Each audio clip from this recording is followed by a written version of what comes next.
This video was brought to you by Ren. More on them later on in the video. Is AI-generated writing real? My last video was written by a machine learning algorithm that had been trained on all of my previous video scripts, and while I was making that video, I kept thinking about this question. What is the difference between that AI's script and my scripts that I write? It turns out this is a pretty popular question, especially when it comes to academic writing. AIs, or to be specific, machine learning algorithms. I know that many people don't consider them AI, but AI is a lot easier to say and write, so that's the term I'm going to be using throughout this video. If you have a better term that I can use that isn't a mouthful, then please share it in the comments. Anyway, AIs are certainly capable of writing convincingly, and they're growing in popularity, especially among students, if all of these publications are to be believed. Many teachers are voicing complaints about students using AI to write their essays for them, and as an ex-English teacher who literally has multiple degrees in writing and the teaching of writing, I wanted to explore this AI essay writing phenomenon and finally answer the question: what really makes AI writing any different than human-generated writing? Or in other words, is AI-generated writing real? Now, I'm not going to be talking about AI-generated art in this video because that is a whole separate question. I am talking about the question of, if you use an AI to write something for you, does that count as you writing something? Or if an AI writes a piece of text, is that text just as valid as a human-written piece of text? We're not going to be talking about the definition of art or who owns art or anything super abstract like that. We are going to be talking about writing as it happens in real life and how AIs affect it. But before I give my perspective, I am curious about what you all think. Is AI writing real? What are the differences between AI writers and human writers? Do you think that AI writing tools should replace human writers if they get good enough? Leave your answers in the comments. But without further ado, let's jump in, shall we?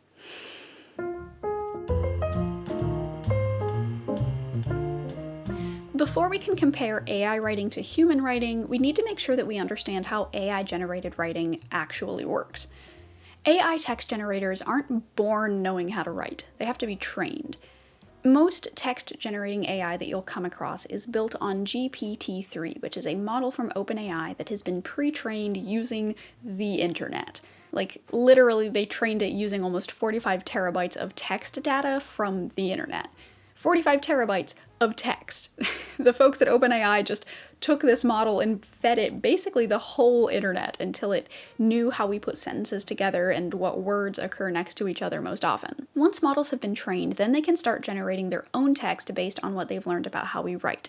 And their writing is done word by word. It looks at what was just written and then decides what should come next based on all those other texts that it's read, and its memory, or its context window, which is basically how many words that it can remember at a time.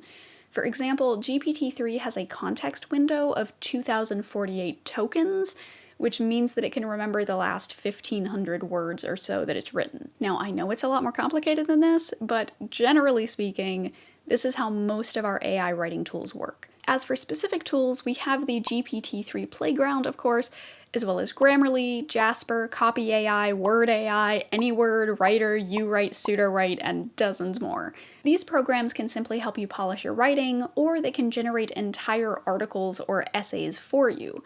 You simply have to give them a prompt or ask them a question, and their training will kick in and they'll produce usually fairly competent content. When I talk about AI-generated writing, it's easy to immediately think of these kinds of complex programs, but in reality, algorithmic writing tools are everywhere. Autocorrect on your phone, spell check on your Word document, the autocomplete function in your email, all of these are forms of AI writing. It is a computer taking what it knows about language generally, and you specifically, to try to figure out what it is that you're trying to say so that it can help you say it better.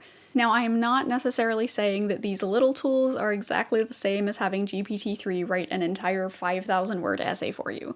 The scale and the use cases of each of these is very different from the others. AI writers are more complex and much newer than other grammar and spell check tools, and their algorithms for generating text are more sophisticated than your phone's autocomplete. It's just that if we define real writing as writing done entirely by humans, then we're already not really doing that. Computer programs and language models are an inherent part of how most of us write on a daily basis. So if we can seamlessly integrate AI text into our texts, then clearly human writing and AI writing aren't that different, right? To some degree, that's true. AI writing is good at those small-scale uses that we've been using it for. Spelling, grammar, generating a few phrases or a couple sentences at a time is where algorithms shine. But the further out you go, the bigger your scale gets, the more room for error there is. And this is where we get to the real pitfalls of AI-generated writing. The Achilles heels of AI are context and structure. AI doesn't understand context. By this, I mean AI doesn't understand what it's saying. It just knows that this word usually shows up after that other word, so when they see that word in a text, they should write this word next. To GPT-3, words don't have meanings. They're not words, they have no real linguistic value. They're just bundles of code that the program has been trained to see as parts of billions of different patterns, and it puts those bundles together using those patterns that it has learned to recognize. It knows how words work, where they usually are in sentences, etc., not what those words actually mean. And this is how it generates nonsensical statements, like when it was given a prompt about mixing cranberry juice and grape juice, it decided that drinking that juice mixture would poison you, but drinking bleach would taste okay. Or how it suggested that a defense lawyer should wear a bathing suit to court. Words don't actually mean anything to an AI. As NYU professors Gary Marcus and Ernest Davis wrote for the MIT Technology Review, AIs don't learn about the world. They learn about text and how people use words in relation to other words. In the cranberry juice example, GPT-3 continues with the phrase, "you are now dead," because that phrase, or something like it, often follows phrases like, "so you can't smell anything, you are very thirsty, so you drink it." A genuinely intelligent agent would do something entirely different. It would draw inferences about the potential safety of mixing cranberry juice with grape juice. All GPT-3 really has is a tunnel vision understanding of how words relate to one another. It does not, from all those words, ever infer anything about the blooming, buzzing world. It does not infer that grape juice is a drink, even though it can find word correlations consistent with that. Nor does it infer anything about social norms that might preclude people from wearing bathing suits in courthouses. It learns correlations between words and nothing more. The empiricist's dream is to acquire a rich understanding of the world from sensory data, but GPT-3 never does that, even with 0.5 terabyte of input data. AI can only ever write based on what it has been told, and this actually leads to more issues because what it's been given is stuff written by humans. And I don't know if y'all knew this, but humans can be pretty gross sometimes. Like, we have all of these biases, sometimes hidden, sometimes blatant, that make their way into our writing, sometimes accidentally and sometimes on purpose. Remember, GPT-3 was trained using the entire internet. And if there's one thing the internet is known for, it's not being super great to everyone all the time. And I'm not saying that we should hashtag cancel GPT-3 when it says racist and sexist garbage. I'm saying that it doesn't know those things are racist and sexist to begin with. It has no context, it just knows that male identifiers often occur alongside words like fantastic and personable and stable, and female identifiers often occur alongside words like bubbly and petite and naughty and sucked and tight. So it repeats those things when you ask it to describe men and women. I hated saying those words, that it makes me want to wash my mouth out with soap. It doesn't know what racism is, it just knows that Asian is often paired with positive words and black is often paired with negative ones. So that's what it repeats when you ask it to describe people of various races. Just remember this when you hear someone talk about how AI can be trusted to solve problems objectively. Now, one kind of funny thing that I think is worth mentioning is in this study where they judged the language usage for different genders and races, they also looked at the language used around different religions. And while this did uncover some problematic things like Islam being paired with terrorism, It also said that atheism was often paired with cool and correct, but also mad, complaining, and arrogant, which I think is very funny. Anyway, let's move on. But okay, let's say we can fix that. Let's say that we can somehow teach this AI what words are and what all their meanings are and all of the denotations and connotations and idioms and metaphors and what racism and sexism are and all that stuff. Let's say we do that. We would still have the issue of AI not having a handle on writing structure. I've already mentioned how GPT models write texts word by word and have a limited amount of memory for how much context they can remember. Many people think this is similar enough to how humans write. I mean, we all write word by word, that's just how writing works. But we don't have a limited amount of memory for how much context we can remember. While we are writing, we remember what came 3 paragraphs ago, and we know what we want to say 3 paragraphs from now. Humans write using what is called a recursive process.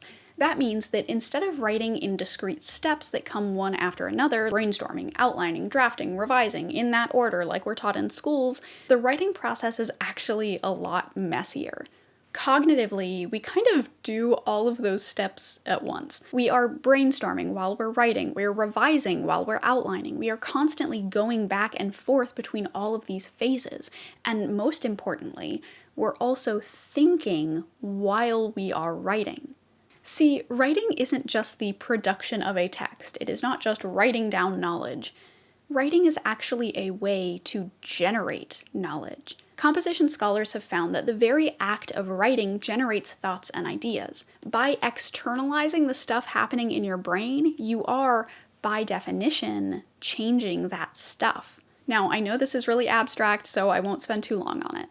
The important thing is that the writing process is recursive. It is a bunch of stuff happening in our brains all at once where we're looking backwards and forwards while we're writing.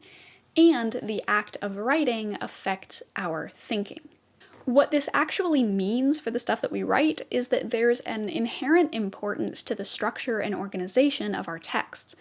Because when we start out writing an essay, we have these ideas in our brains, but as we continue writing, those ideas change and morph, and it's not really in our control anymore. Like, not to get too meta here, but as I was writing an earlier part of the script, and I was thinking about how I was going to tie this AI stuff into this writing process stuff, I hadn't really thought about the specific way that I was going to explain the relationship between writing and thinking. I knew that I wanted to talk about it, but I wasn't sure how. So when I got to this section and I started writing, that was when I realized how I wanted to talk about it. I had to write my way into my ideas. Anyway, our writing evolves as we write. So by the end of the essay, we realize that what we wrote at the beginning might not actually be entirely accurate anymore. So we go back and adjust the rest of the essay to fit more closely with the idea that we ended up arriving at. And remember, all of these steps are kind of happening at once. We go back and adjust things while we're planning what we're going to say next, and so on. Our brains are always thinking of the bigger picture of our texts. They're always thinking about the past and the future, about what we could have said 3 paragraphs ago or what we should say 3 paragraphs from now. But AI doesn't do that. It can't. As Mark Riedel, a professor at the Georgia Institute of Technology, says, AI is very fluent. It is very articulate. It is very good at producing reasonable sounding text. What it does not do, however, is think in advance. It does not plan out what it's going to say. It does not really have a goal. Structural thinking is fundamentally human. And sure, not all people consciously think of their writing in this way, but as a college writing teacher, that was actually one of the things that I needed to teach my students. Metacognition, or thinking about how we think, is really important to, well, lots of things, but it is also important for learning how to write well. Recognizing that our brains aren't machines that simply go from step 1 to step 2 to step 3, and allowing ourselves to write however our brains are most comfortable doing it is vital to learning how to write well. Like for me, I write in a really messy way. I constantly stop in the middle of a sentence or a paragraph and go up and fix something or go write my conclusion just because I had an idea that popped into my brain as I was writing. Many of us have had that bad English class that taught us that we have to do things in that step-by-step format. And that's actually really bad for a writing process. Let your brain do the messy writing. That's what makes you human. So, okay. We know that AI can't write in the same way as humans, but I don't know that that actually satisfactorily answers our initial question. Sure, AI doesn't actually understand words or have a recursive writing process, but does that mean that its texts aren't real? Let's step away from the composition theory stuff and focus on the written product. When AIs write texts, often those texts are fine. There are countless articles that were written by AIs and they sound like they were written by a human. Does this mean they're real? If writing were just about passing the Turing test, then sure. If all that we want out of our texts is to have them sound good, then AI-generated writing is real. It may be simply a meaningless, if technically correct, amalgamation of words, but it sounds like something a human could write. Awesome, 100% real, great job. But the value of a text doesn't just come down to, does this sound like a human? It's also about being able to do something with that text. Texts need to have reasons to exist, and that's something that only humans can do. We write for a reason, and that reason is partially to help us think, to help change minds, to change the world around us. We don't just write to convince other people that we're human beings who talk like human beings. AIs cannot understand the context of what they're saying because, as we talked about earlier, they don't actually understand words. And without that understanding, they cannot actually communicate concepts. They can say literally anything as long as what they're saying sounds believably human. That doesn't mean that their random statements have any deeper meaning or purpose. But when I write things, my goal is to communicate, to persuade, to change minds, to affect the world around me, not just to sound believably human. And all those goals are baked into the writing process. In real life writing, there is always a goal. We always make texts for reasons. And this is what I see as the cause of the students using AI to write essays epidemic that is allegedly sweeping the nation. Students are having AIs write their essays because they don't see the point of the essays. Most of the time, students are using AI to complete the homework that they see as busy work, the stuff they see as pointless and a waste of their time. And I get it. We like having reasons for things, and if we don't see the reason for doing something, we half-ass it at best or totally outsource it at worst. Now, I'm not saying that we should make all of our assignments pithy, pandery exercises. I just think that if an assignment can be completed by an AI, then maybe the assignment isn't as valuable to students as we think it is. To give an example of a more widespread issue, this is the problem with algorithmic assessment of writing. So in many schools, the writing portion of standardized tests are evaluated by algorithms, programs that are less sophisticated but similar to the AIs we've been talking about. On these standardized tests, students are asked to write essays that don't really have a clear purpose or point. They just have to check all of those, this is what a human essay sounds like boxes, the thesis statement, the transition words, the correct grammar, all things that can be easily spotted by a machine. But these kind of contextless writing assignments are nearly universally dismissed by writing teachers. The AI program algorithm/rubric is only able to detect what the student is thinking. And in a meaningful written response, particularly during the drafting process, how the student is thinking, or metacognition, is much more important. When a writing assignment is primarily meant to measure recall or comprehension, assigning writing over using a different assessment instrument isn't necessarily an advantage. If an algorithm can assess the piece of writing, I question the use of writing for the assessment. To put it another way, good writing can only be done by human brains for the reasons that I talked about earlier. So if we want to teach students how to do good writing, we need to teach them how to do those fundamentally human skills, like understanding context and structure and process. If a writing assignment can be completed or evaluated by an algorithm, that assignment necessarily cannot be assessing those human skills, because algorithms cannot learn those skills yet, and if they don't have the skills, then they couldn't do the thing that they're being used to do. Now, don't get me wrong, not every single writing assignment at every single grade level has to be some kind of incredibly deep manifesto or whatever. I just think that we need to be more conscious about what we're asking our students to write and why. Learning how to write isn't just about learning how to produce written essays.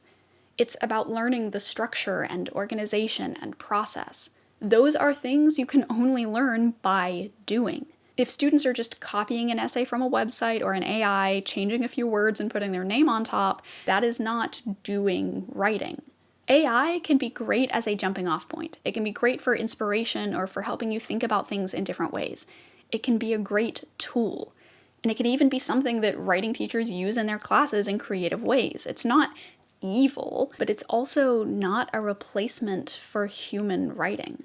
But even if AI could write just like humans, there are other issues with this technology that I didn't get into in this video, one of which is the sheer amount of energy that machine learning models require. GPT-3 was trained using pretty much the entire internet, and that level of training doesn't come cheap. Their energy consumption is a real issue, and if it's not curbed, this technology could end up being a barrier to solving climate change. But that is where today's sponsor comes in. Today's video was very graciously sponsored by Wren, a public benefit company committed to tackling the climate crisis head-on.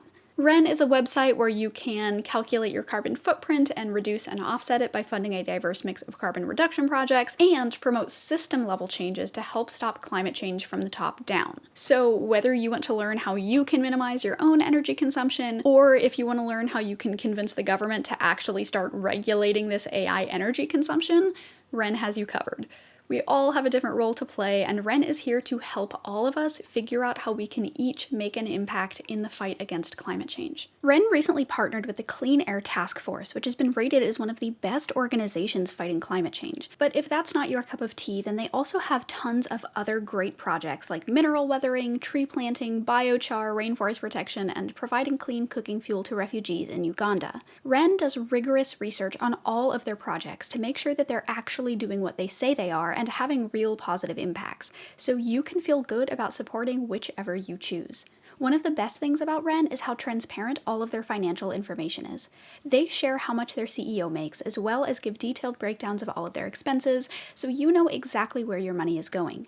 You can also decide how much you want to contribute to projects, so you have even more choice over how exactly you want to help fight climate change. And the first 100 people to sign up to Wren using my link will get 10 extra trees planted in their name. That is 10 whole trees! That's a lot of trees! That's more trees than I can count on 9 of my fingers. If this sounds up your alley, then click the link at the top of the description or in the pinned comment, and thanks again to Wren for sponsoring. Okay, now back to the video.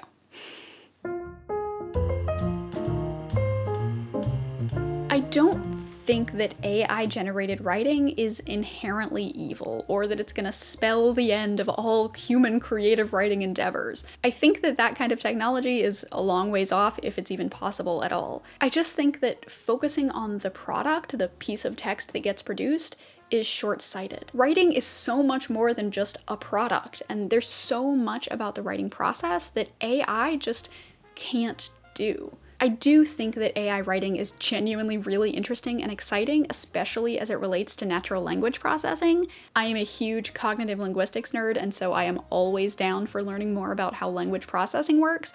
And with these kind of like neural networks, we can really start to model how our own brains work. That is super cool, and I'm into it.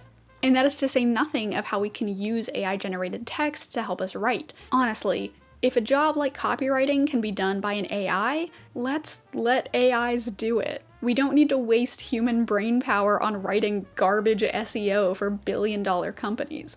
But seriously, messing around with AI texts these past few weeks has really been eye-opening. I have generated so many absurd and silly and mind-blowing and just interesting sentences that have probably never existed before, and that is genuinely really creatively inspiring. There is so much amazing stuff that writers and teachers are going to be able to do with AI-generated texts going forward. But I think that this all kind of gives away the big issue. We still need people to be able to do things with texts. AI can mimic human writing pretty well, but at least for now, we still need people to clean it up, proofread it, make sure it sounds enough like actual humans. And importantly, AI still can't do anything new. When you give it a set of texts to learn from, AI inherently cannot generate new ideas or concepts. Sure, GPT-3 can put words together in ways that we've never seen before, but it takes a person reading those words to actually ascribe any significance to them. There is no match for human intuition. There's a reason that engineering judgment is a thing in engineering fields. Even when they have all these models and programs and tests and data, things still come down to what the humans think. At the end of the day, all of these questions are still open-ended, and there are no clear right or wrong answers. No, I don't think that students should be using AIs to write their essays for them, but it's still worth considering where the line is between technology-mediated writing and technology-created writing.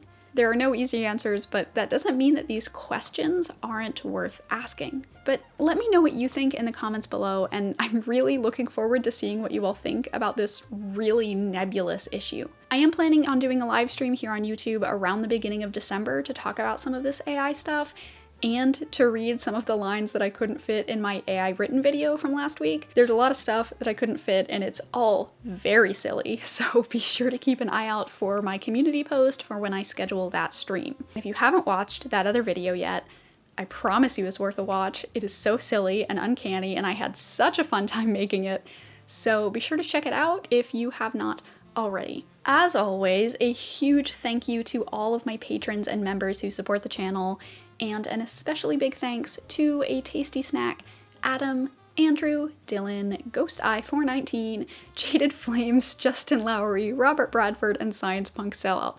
I'm sorry, GhostEye419, you're reading that name I'm always gonna do the thing.